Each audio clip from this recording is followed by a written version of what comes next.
Hello, this is your boy Miguel from the Mobile Mechanic 757. You know how to get down.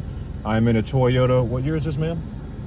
2009 Camry. 2009 Camry. Customer is considering buying this vehicle. So this is just something that I look for in the pre-purchase used car inspections. The check engine light is on. So that's already a no-no and a big old bad sign. So also I'm going to show you how to check the condition of your engine if you do not have a fancy diagnosing machine. This diagnosing machine will be in the description when this video comes out if you wish to buy it. So she has 250,000 miles on this vehicle. So one of the things I do besides looking at the mileage, I let the car warm up as it already is.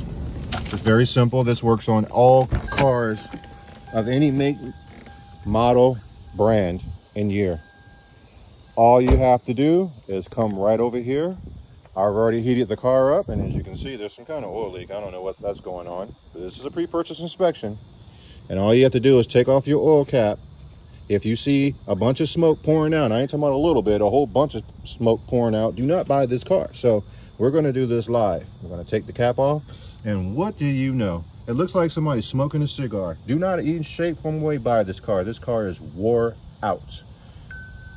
The rings and all that other good stuff is a matter of time, and this is not a longevity car in any shape, form, or way, or worth anything that they're asking for. This is just a pre-purchase used car inspection tip that you don't even need anything except your eyes. Again, I repeat, warm the car up, turn the car off, take the oil cap off. A little bit of smoke over 100,000 miles, it's acceptable. But when you have a bunch of smoke pouring out like that, that is unacceptable trying to buy a car. You're buying somebody else's issue.